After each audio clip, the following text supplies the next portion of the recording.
The content of this video, as well as the thoughts, views, and opinions expressed herein, belong to the presenter and do not necessarily reflect the views of Brigham Young University or the Church of Jesus Christ of Latter-day Saints.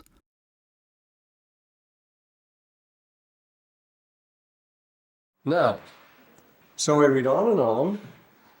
Oh, they read on and they read on and they waited through right up to the knee for all the blood to shed on earth, gave through the streams of that flowed through. That's what you think when you read these chapters of the Book of Mormon. Everlastingly, strategy and tactics. Well, what kind of religious book is this? It goes on telling us about who moved where and what forces go where. Why the purely technical side? Well, these are the games men play, and there's a purpose of putting them in here. Why these games? Is this to be the nature of our probation?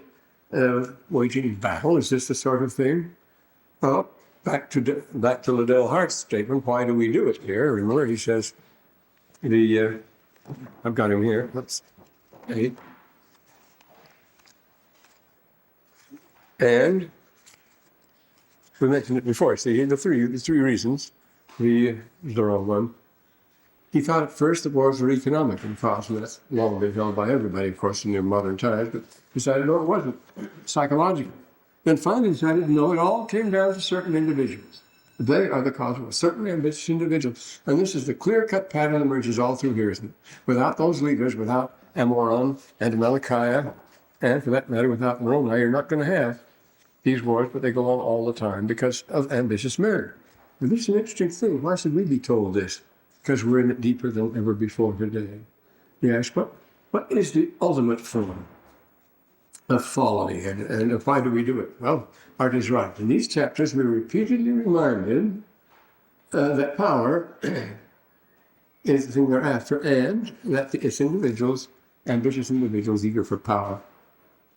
John Adams says, John Adams, second president of the United States, says, power always thinks it has a great soul and vast views beyond the comprehension of the weak, and that it is doing God's service when it is violating all his laws.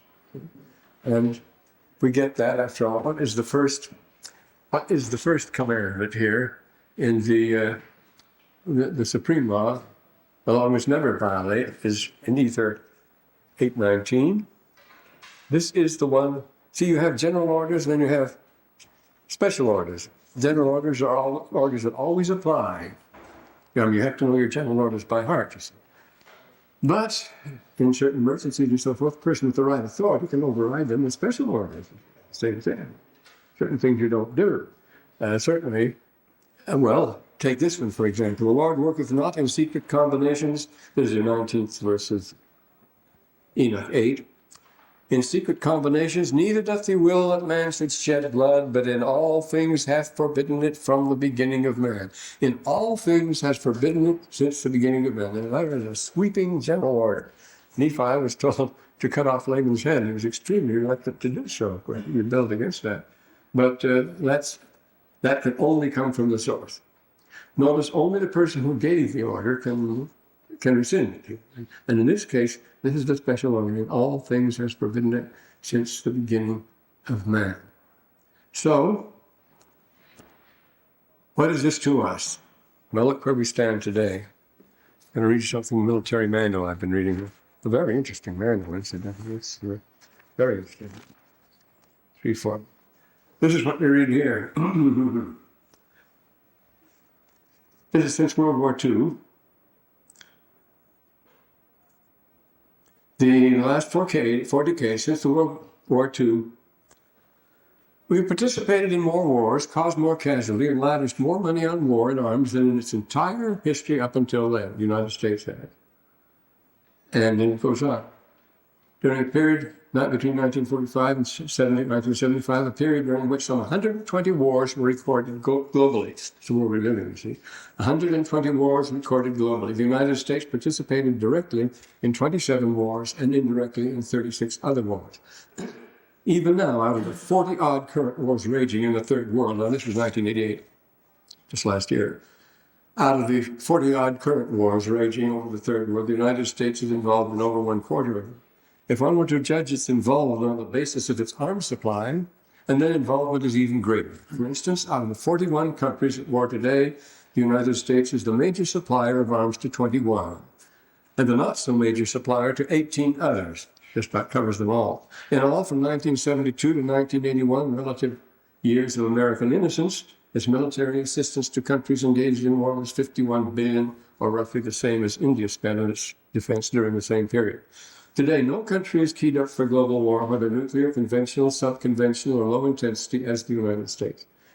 It has ready, at literally a moment's notice, not only nuclear forces, but conventional and special forces for protection to any corner of the globe, to coordinate and direct its forces for war. It has parceled out the globe into regional, unified military commands, an arrangement to which no other country has resorted. To sustain global interventions, in addition, the United States maintains a worldwide web of alliances, bases, command control, communications, and intelligence facilities, prepositioned forces, and logistics establishment.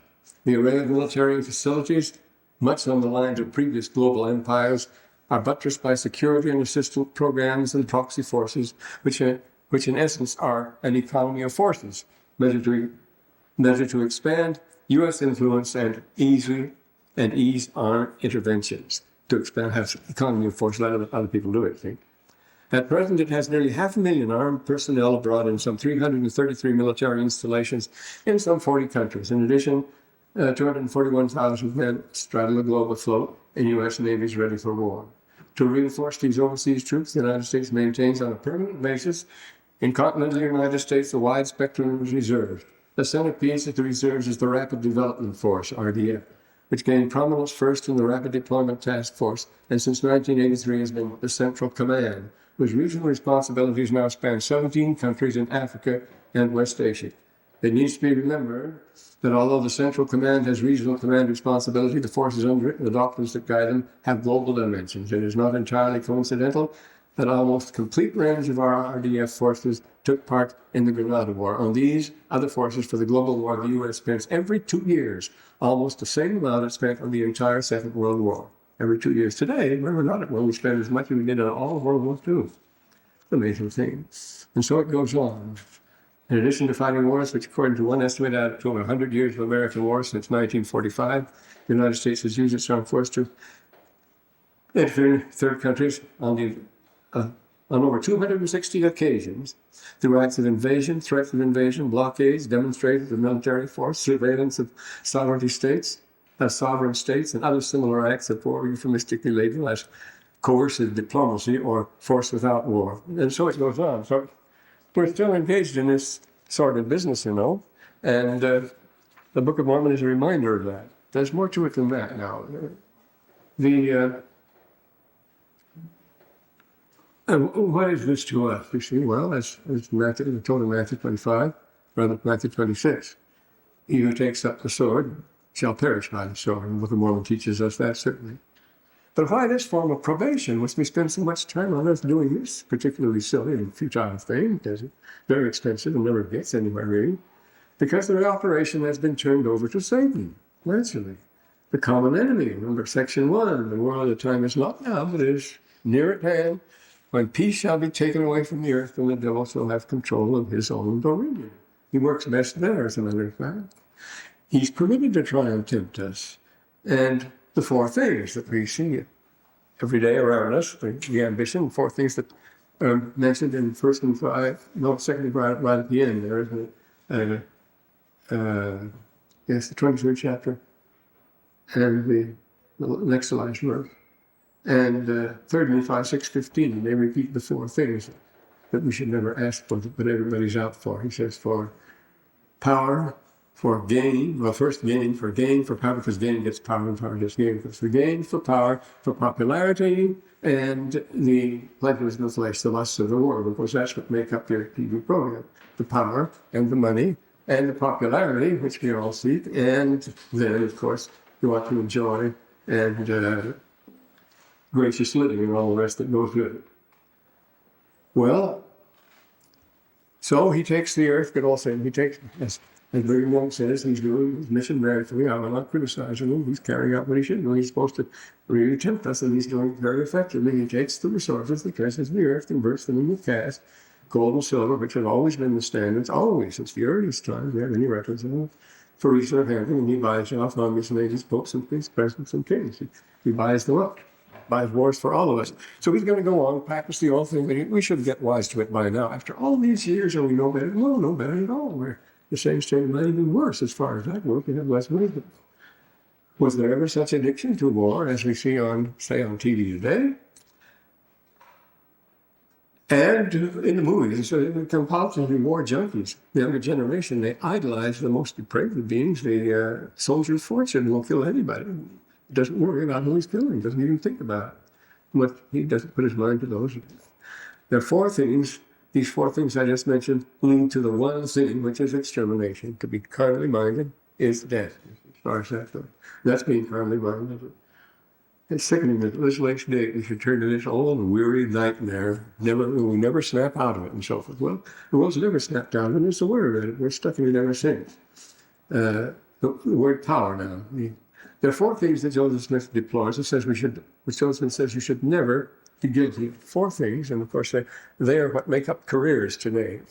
The first is there are two A's and two C's. The first is to aspire. He says, an aspiring spirit is from the devil. Satan aspired, and that was his fall. He said, don't aspire to be, well, of course, that's our competitive spirit, be number one and so forth, to aspire. The second is to accuse. Devil, see the devil. Devil means accuser, diabolos. He's the accuser of his brethren. He's called that. Remember, Adam says, I do not accuse thee, speaking of Satan. Lord be thy judge, I will not bring a railing charge against Satan himself. But he bears charges, he accuses, he's always the accuser. And many stories told that. Well, Book of Job begins with Job in heaven challenging the Lord to put Job to the test. He accuses Job of being weak and that he would fall. And he accuses, we're told, Talmud and elsewhere, he doesn't accuse falsely. He doesn't bring falsehood. He tells the truth about people and their weaknesses. And he wants God to test them and so forth. He accused this one and accused that one. The accuser of his brethren is devilish. Never accuse anyone. So never aspire, never accuse. But if you're going to get ahead and inspire, of course, you start out with an anti-something campaign, and then you get public favor, and that's the way you'll be able to aspire by accusing somebody. You accuse all sorts of people. And then the others, you should never contend. Remember when the Lord comes, we're going to have that later. We have a hit later. In the Book of Mormon, when the Lord comes to the Nephites, the first thing he says to them, there shall be no more contention among you about my doctrine as there has been in the past. All contention is of the devil. Contention is not of me, but is of the devil, he says. We do not contend. All you can do, as the scripture says, you can say yea, yea, and nay, nay, and whatsoever is more or less than this is of the devil. I can point and bear my testimony and say that is so. Or I can say that is not, and that's all I can do. I can't twist your arm and make you believe it. I may convince you by argument and so forth, but by showing, by demonstration. See, I can say yea, yea, or nay, nay. Whatsoever more of that, which is contention, all contention is of the devil. So don't contend. There's no need to contend. That can spoil things quicker than anything can. And the last one, of course, is coerce. You don't coerce, and that's what we do. We back up. We give orders to everybody, and we back them up with force. That's what we do. We tell everybody what to do. And so we coerce, we contend, we command, we do all these things. This is the atmosphere in which we live. This is the spirit that surrounds us now, of contention, of ambition, of rivalry, of strife, of accusation. No wonder there's no security or anything else. Everybody goes out for his thing, and to do it, he feels that there's something quite devilish about it. So we can get us out of this hole. That's the interesting thing. That's why we have it, you see. The word power occurs 639 times in the Book of Mormon. Can you imagine that? Power, power, power. 639 times. What an obsession power is, after all. Of course, there is the power of God. They're divided equally, the powers, you see. And so, the world has no solution here, it seems. The Book of Mormon is grim because our condition is grim.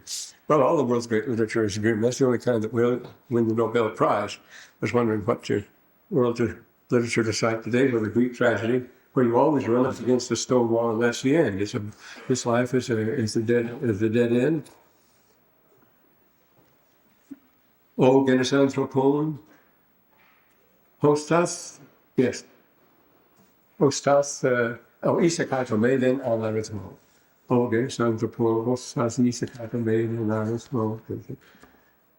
In the English, it says, O human race high, counts equal to exactly nothing, then in countless numbers, the chorus always bemoans the human fate, and there's no getting out of it. We're caught like rats in a trap. First lines of the Iliad, after all, is that. We're just caught like rats in the trap. There's nothing we can do about it.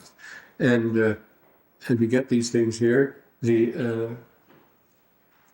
I think Matthew Arnold brings us up to date on the theme with his classic, with his great Dover Beach, the moon is every night. Well, the end of it ends out, oh, love, let us be true to one another, for the world that seems to lie before us like a land of dreams, so various, so beautiful, so new, hath really neither love nor joy nor light. It's joy comes first, and joy nor love nor light, nor certitude, nor peace, nor help for pain. But we are here as on a darkened plain, swept by confused alarms, of struggle and flight, where ignorant armies clash by night. That's our situation, you see. And that was just before World War I. He was a true prophet. He's looking across the straits at Dover Beach, and he sees the lights of France on the other side. But then he has a heavy foreboding, sense of gloom. You're not going to escape from this sort of thing. What's in it? And I've got along some. There's one passage I like. It amuses me. It's from C.P. Snow, who wrote his novels about the great scientists of Cambridge in the 1930s, when they just discovered that the atom wasn't solid, and that Cambridge, which of course was Newton's school, was the center of the great breakthrough in science in the early part of the 19th century, in the 1930s. And so here you have the great ray of hope and so forth. He's writing about that. What catalyst? Good things here. Now let me see. He says,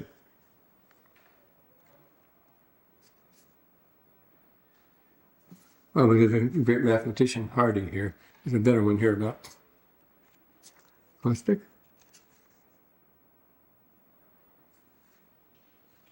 I marked a very good passage.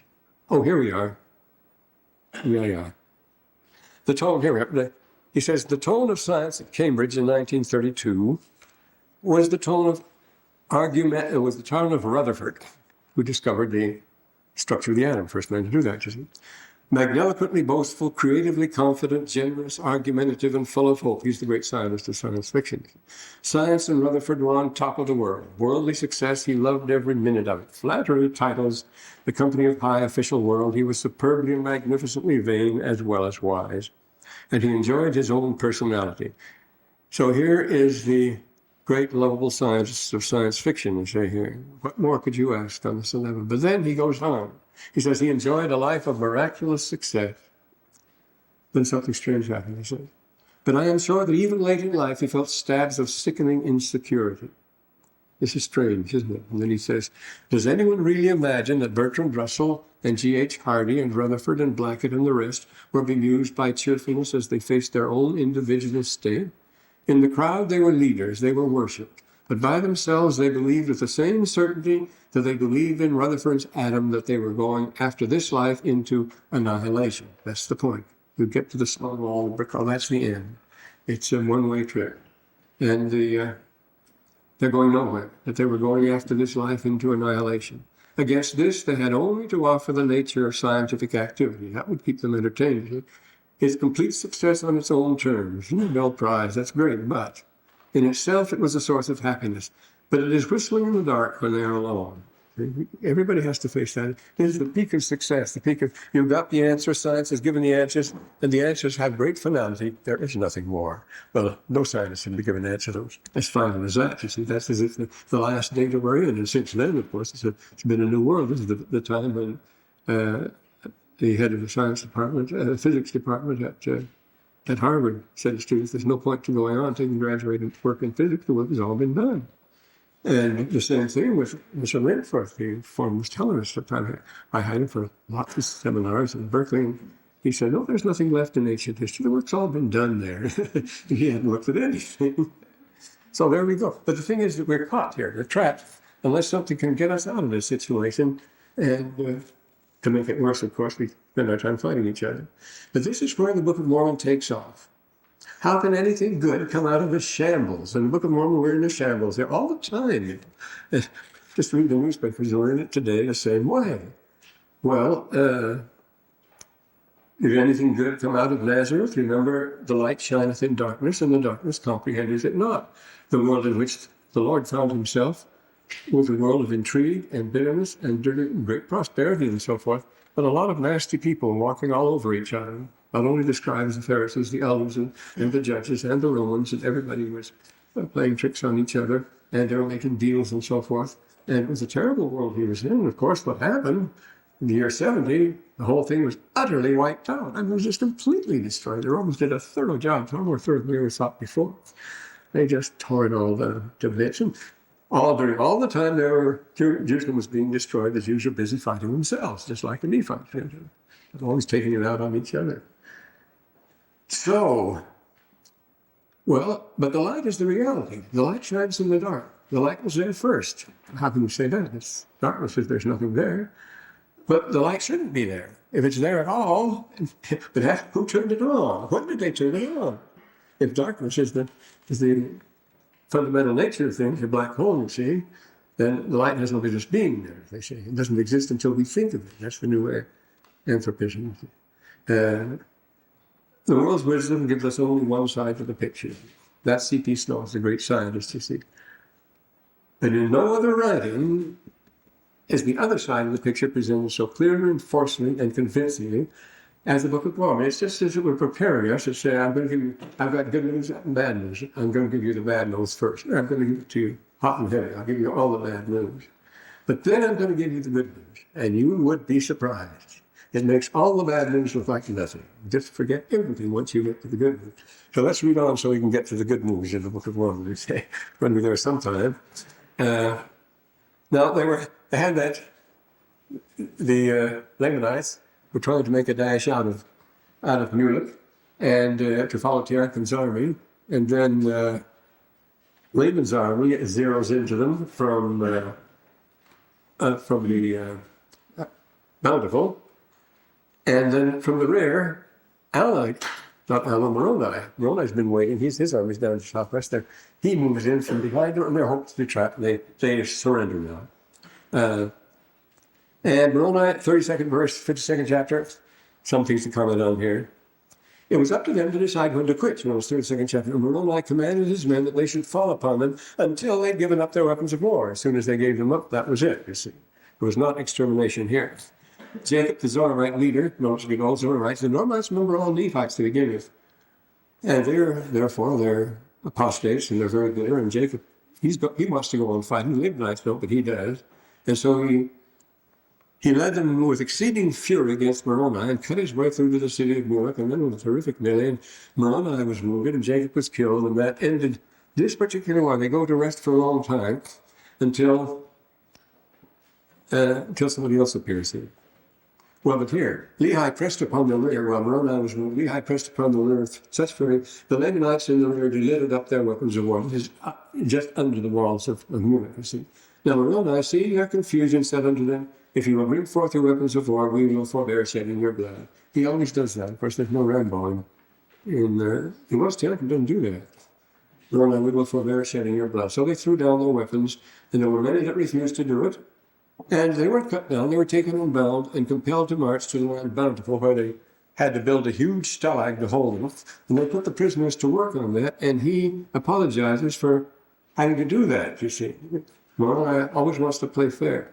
They're doing this, they set guards over the prisoners. Remember, these Laman armies were vast compared with theirs. What do you do with them? Well, they set them to burying the dead first on all the scenes of the battle, and then they marched them to Bountiful and put them in the stalag, placed them over guards. It always made me nervous to see two MPs with Tommy guns conducting 3,000 or 4,000 Germans down the road. I mean, they're out, they break out and try to get it, but they didn't even have automatic weapons then. So how could you guard prisoners like this? Well, that's a serious problem. He tells us here. They finally can't do it. They just let them go. So they went to the city of Mulek, and he gave it to Lehi to hold it, and he went on. Lehi was a man like Moroni, much beloved by the people. So they finished their dead in third verse, and they were marched back to the land bountiful, and Chiang combined as the Moroni caused that they should commence laboring, digging a ditch around bountiful. Most they call it the land or the city. Remember, they were city-states. That's exactly as it was in Israel.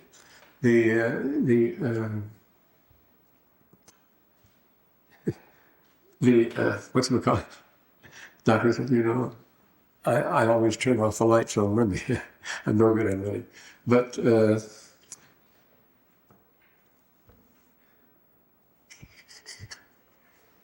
well, anyway,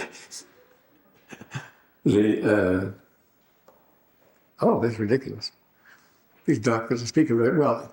Early documents from the 13th century, I think the 5 centuries they always do. This is humiliating, isn't it? These documents from the 13th century BC and 14th century BC, they speak of the land of Jerusalem. Just as the Book of Mormon was. It says the Lord should be born in the land of Jerusalem. And that's been taken as a great slip up on the part of the Book of Mormon. But Jerusalem wasn't just the city, it was the land around it, just as Athens was the land that was all the Vatican, and she was the land around it, Sparta and all of that. And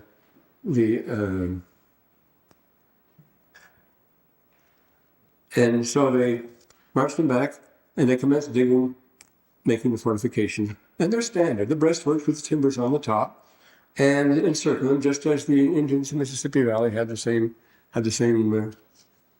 type of structures. And they did it for large areas, you see.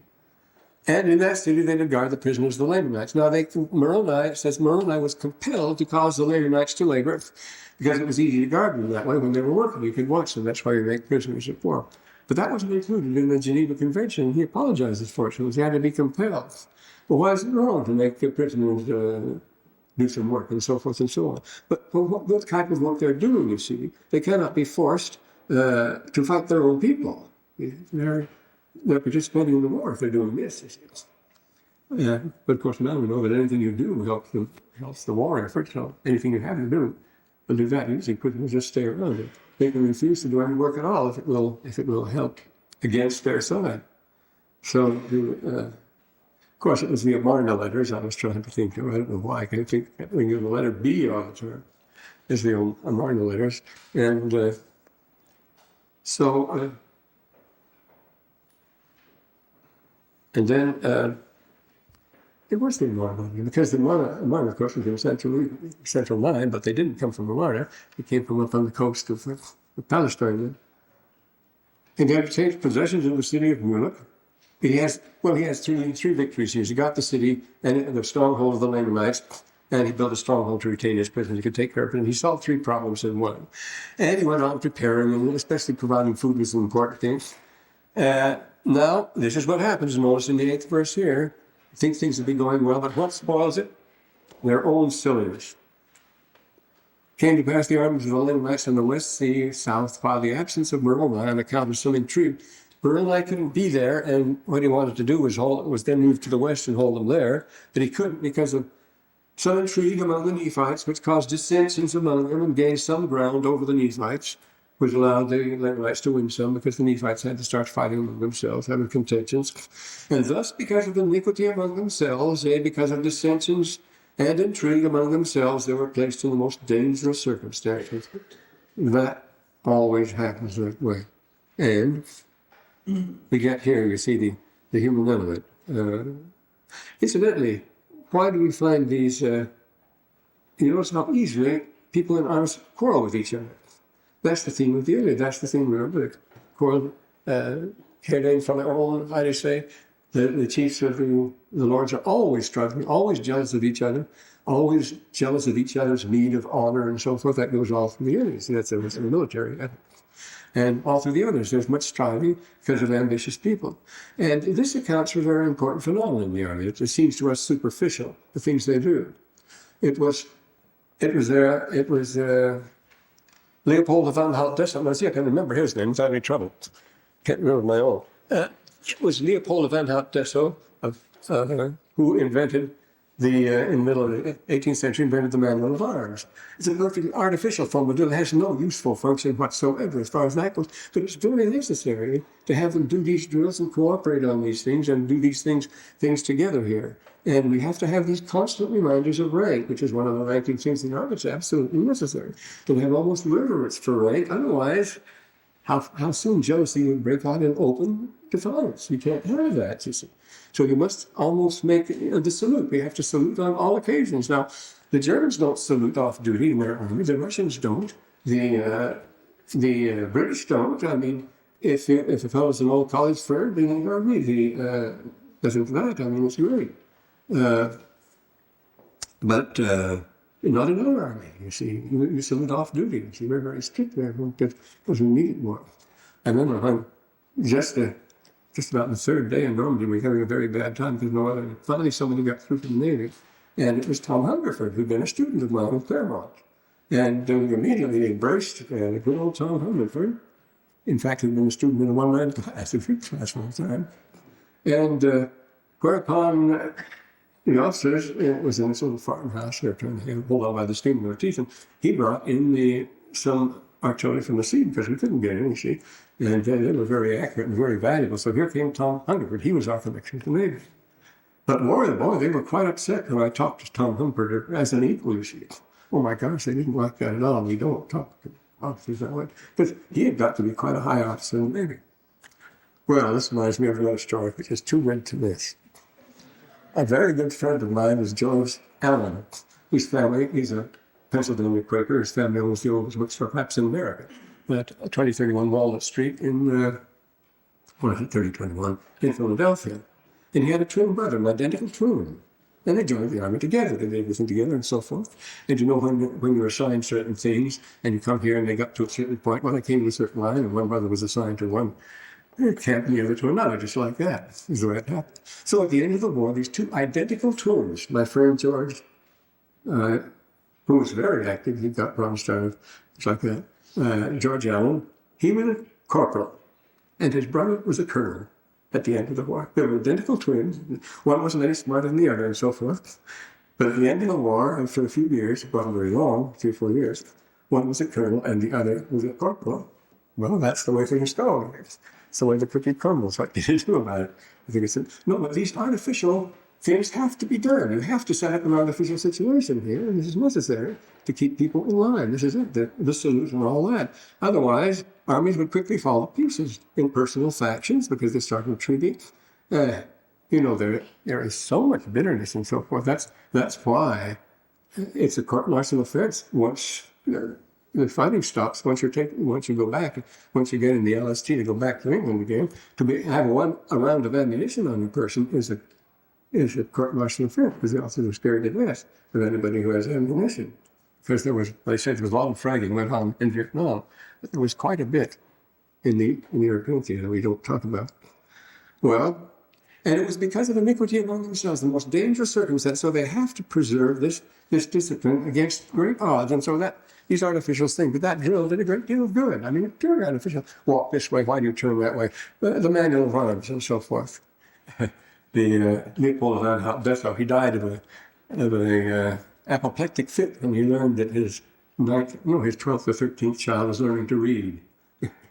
That was the kind of a man the old Leopold was. Old powder face, they call him. Well, anyway. And now he's going to tell us about, here's a peaceful story about the people of Ammon. Notice they were Lamanites, just as the Zoramites were Nephites. They really switched characters in the 10th verse here of the next chapter. Yes, that's right. They were Lamanites. But by Ammon, or rather, who in the beginning were Lamanites, but by Ammon and his brethren, or rather by the power of the word of God. Notice you know how the Book of Mormon uses that double speak from time to time. He says, by Ammon, then it catches itself, no, that it was really the power of the word of God. It wasn't Ammon, you see. I always specify this way. They sort of demur, in this Book of Mormon, it demur. It tells a story at two levels, you see. We're always reminded in the Book of Mormon that the Lord is behind all these things. It wasn't Amalek converted him. He catches himself, or rather by the power of the word of God, rather than Amalek did it, you see. Well, that seems to be cribbling himself. That's not so.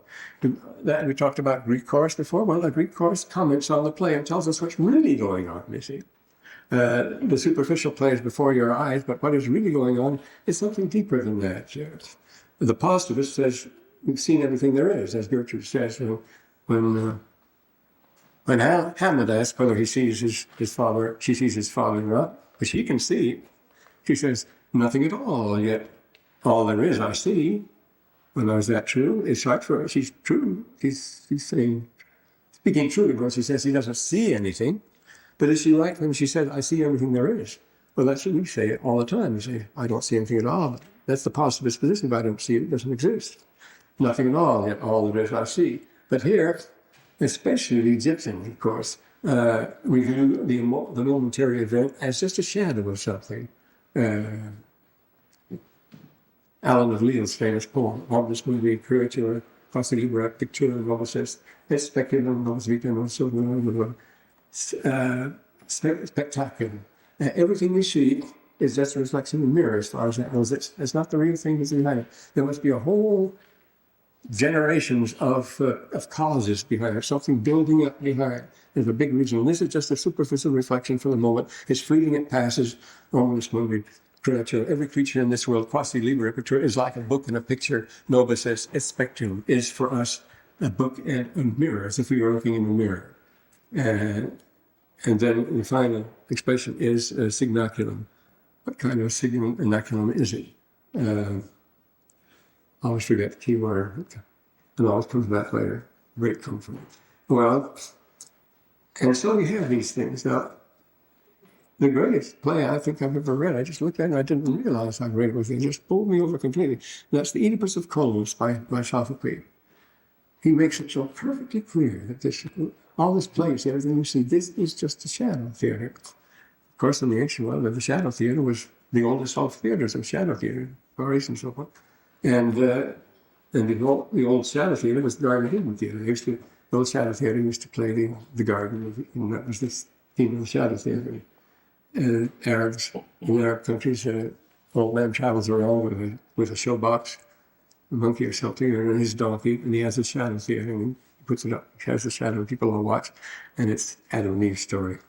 I have a rather interesting book that I picked up in Damascus. Can't get another copy of that book, believe me. Well, so the momentary event is merely a type. They're unique events in history are lost forever. The only reason we have any issues is things happen over and over and over again. So we talk about the recurrent events in the Book of Mormon. There are recurrent events all the time. And it's these recurrent, typical events that can mean something to us and we can rely on. It's happened before, it'll happen again, when that's the way we are.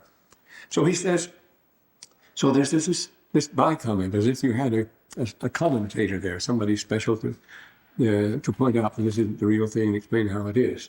He is the Serich, as the Egyptian can call him, the commentating priest, the priest that explains what's going on. He is in the temple, he is your paralemptor, the person who stands at your elbow and explains to you the ordinances and gives you the words you're supposed to speak. That and the ancient mystery and so forth. We have paralemptors in the temple too. Oh boy. And then they've taken their oath that they never would shed blood more. And remember, as the Lord had said, and forbidden it in all things and so forth. But it came to pass when they saw the danger, when they saw their benefactors were in such terrible trouble, in the danger they could help, they were about to pitch in and help. And when they saw the afflictions that the Nephites bore for them, they were moved with compassion, with desires to take up arms in defense, but to stop cold. Both Hugh and Moroni said, nothing doing. We're not going to do that. They were overpowered by the persuasions of Helaman and his brethren. Now, Helaman needed their help the worst way, but he said, it's better that we lose than that you break your oath. And his brethren, they were about to break the oath they had made, and Helaman feared lest by doing so they should lose their souls. That was more important. Do we have such integrity today? They needed them most. But the point is, you must not cheat, even if it means you'll lose. You see, we can't conceive of that, do anything to win. He said, no, it's not forbidden. Oh, that's a wonderful story in the Clementine recognitions. We'll stop for that.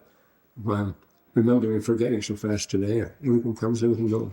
Well, and his brethren, they were about to break the oath, and then he said they should not lose it better than losing their soul. Now, that sounds possibly absurd to us. Why would they lose that chance, lose that help? And no, it was no wonder. But then you notice it tells us an interesting theme here, is compassion. And An interesting theme in the Book of Mormon would be that, wouldn't it? Sportsmanship in the Book of Mormon. Moroni plays a sporting game all the time. The enemy doesn't. They don't do anything. But remember, Zarahemla, when he was talking to Moroni, lunged at him with his sword, and he got the top of his head cut off as a result of that. But Jacob, remember this Jacob was leading there? After all the rest have surrendered, he decided to charge. Or Laman and Lemuel, the way they bullied poor Nephi and tied him up and beat him up, and everything else, you see. There's some very poor sports in the Book of Mormon, to say the least. And this Amalickiah, his long list of dirty tricks. He never played fair at all. That's the way he won, of course. But there are people in the Book of Mormon who are very sporty and always play fair, and Moroni is one of them. That's, of course, his greatness. And Nephi the same way. And Jacob, well, the good guys play fair.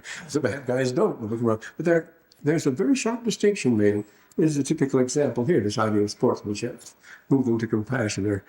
There's Seymour here. We sang back here in the 37th verse, the 52nd chapter, I noticed that. It's an example. Now, Moroni, seeing their confusion, said unto them, the Lehi pressed upon them with such fury from the wind. The 37th verse, we just passed it. Moroni, seeing their confusion, said unto them, if you'll bring your weapons and deliver them, I will forbear. You see, well, the confusion, that was the time to finish them off. Never have to bother with them again. He didn't, you see. And the same way in the 5th verse of this chapter we're on here, where he says, yes, and this city became an exceeding stronghold. They did guard the city, and where he has to apologize. He guards them, he makes them labor at this unpleasant labor, because he's compelled to. He has no choice there. Makes these excuses. Well, but they had many sons, these people, these Ammonites, that were just babies at the time, and they hadn't entered into the oath. Of course, they were free to do what they wanted. And they assembled themselves together, they got themselves together. They saw when their parents were discouraged and were told not to do it by Helaman. Helaman was the one that did the persuading, and by his integrity, he was the one that persuaded their parents and saved their oath. And naturally, the boys would choose him to be their leader. Here's the man we can depend on. He's the one that practically appointed us to this calling, you see. They called themselves Nephites. They were Lamanites. They're not ashamed to call themselves Nephites. Notice how Nephites become Lamanites. Zoramites, Nephites became Lamanites. Lamanites, Ammonites become Nephites. Of course, so we're not talking about pure blood. I had a very important talk yesterday with a man who's going to, president of the Mexican mission. That's a big problem down there. It's a very big business, you know. And because of this trouble with their leading with. Well, they call themselves Nephite, and they're in a covenant to fight for the liberty of the Nephites. There were 2,000 of them. They, to protect the Nephites from bondage, they take their fun they take their oath. And this is another interesting thing. There was constant, all day long, there was a constant bringing in and interrogating of prisoners. You get them freshmen, they're all shaken up and they just surrendered. They'll tell you anything as far as that goes. But a very interesting thing, the kids that came from the village and believed what they were told, they wouldn't tell anything. But the big tough SS man who's taken their funnel eye to the fury and stuff, they'd spill their guts. They're eager. That goes to show, you see, the tough ones, they were the ones that cracked, always first. It wasn't the one you'd expect to, because the kids were so idealistic, you so they really believed it. So I wouldn't question them at all. I didn't do it. That's why I was fired. I wouldn't trust people like that. Now so there were 2,000 of them, and you can trust they're going to go through with it. Now, believe me, they are. And they chose that Helaman should be their leader. He was the one that told their parents they shouldn't lose their souls. Now, there's a man we can follow. There's a man we can stick to. He's going to be honest all the way. I studied integrity, you see, is the Ammonites. And of course, the boys to him were true in all things because they saw how true and faithful he was. So they were true at all times in whatsoever things they were interested in. Of course, that is the one. Helaman wouldn't hedge here, you notice. They were men of truth and soberness. The opposite of that is trickery and excess. They weren't trickery and excess. They were truth and soberness. But that's the one quality you want, of course. If you have people you can count on, then you feel good. As Brigham used to say, with 8 men, I feel far better than put an army badge on them. Couldn't trust them because they were breaking. And this happens again and again. So he marched at the head of them. They put him at the head, and they wanted him, and they got him. So Amoran, whose advantage was this? That Amoran, he was the brother of Amalekah, and just as bitter as Amalekah. He's going to avenge him. Amoran sent a letter to exchange here. Now, here's tactless. Here is the temperament of Moroni. Very good commentary on Moroni. He's short-tempered. He is the most tactless person you can imagine. He's perfectly honest, but that one of the things must be one of the things that makes him so tactless. But he is. This shows that Clausewitz is right when he says a military man should not make decisions of government, because he's forthright. He's one-dimensional. This Moroni, he goes straight ahead. So it came to pass Moroni desired provisions, and he desired to strengthen his people, and he wanted to exchange them to his advantage, you see, because, well, the Lamanites' advantage is that all the Lamanites campers were soldiers, but the Lamanites, because of their sweep through the country, they conquered all women and children too, and they had to feed them. And they didn't like that at all. They wanted to get rid of them. The advantage of the prisoner exchange would be to their advantage. They would get rid of these Nephi women and children, weren't doing them any good. And for every family they got back, they would get a fighting man back. So it seems it favored them. And so he wrote this letter to him. And he says, "Behold, Amoran, I have written to you somewhat concerning the war." Now, not the most tactless of letters. No, he's going to beat this in other letters. This isn't his most tactless letter. "He have waged against my people." Notice it's personal. "The war which you have waged against my people, or rather which thy brother hath waged against them." No, there's the second. There's all this refrain. "My brother has waged against them." And he invites him to repent and withdraw your armies. Now, he's carried away already, again. The sword of he preaches, Tell you something concerning the justice of God. I tell you that, but you won't listen. But he goes ahead and tells him anyway. You see, he has to unburden his soul. What is it, like a drag, a fishwife? Repent and withdraw your armies. I would tell you these things if you are capable of hearkening unto them. Can you suggest another approach to this?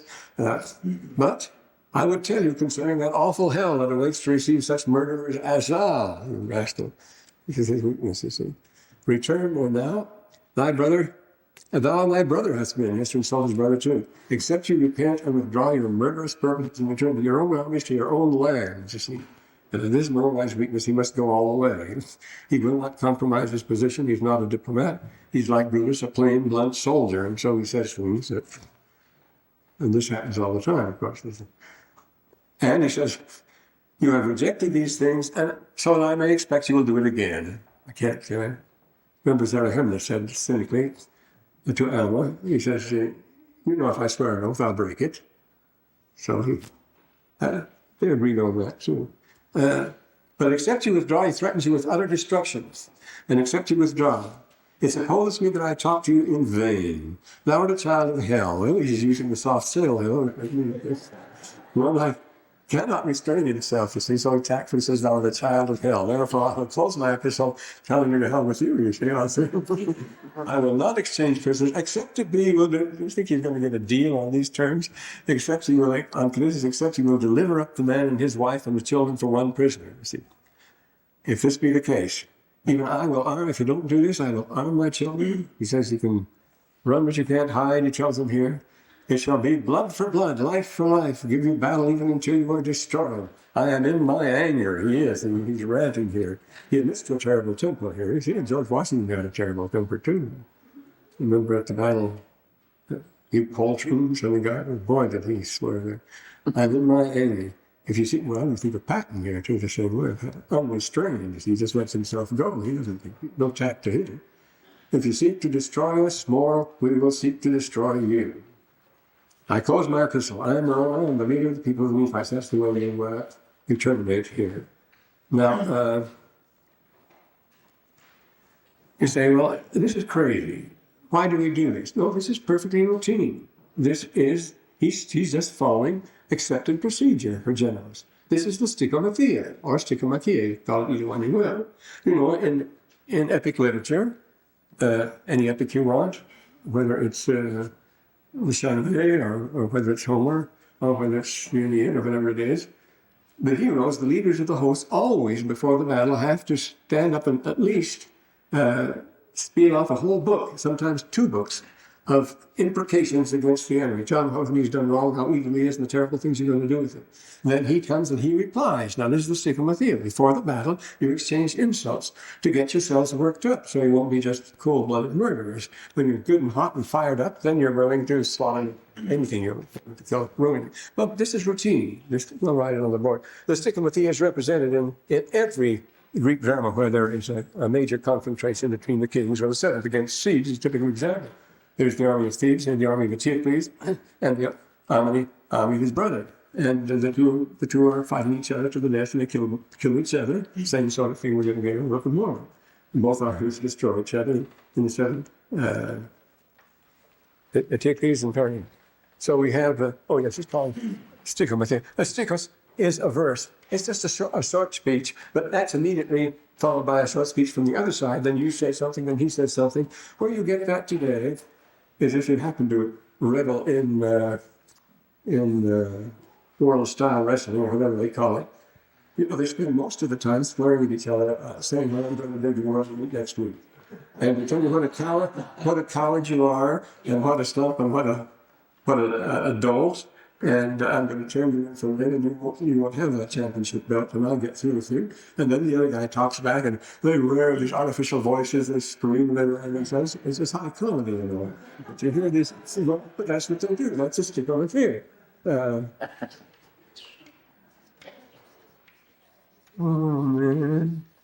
stichomathea. Mathea is when you fight at it. A stichomathea. Stichos is a verse, and mathea is you recite it to each other. But a stichos is that you comment. So that's what this is. He has to do this because then Mormon writes him back a letter that says he's insulting him. Says just the same things, and is just as mean about it, and threatens to do the same things to him that he threatens to do to him. So we're in the human comedy all our ears here in the Book of Mormon.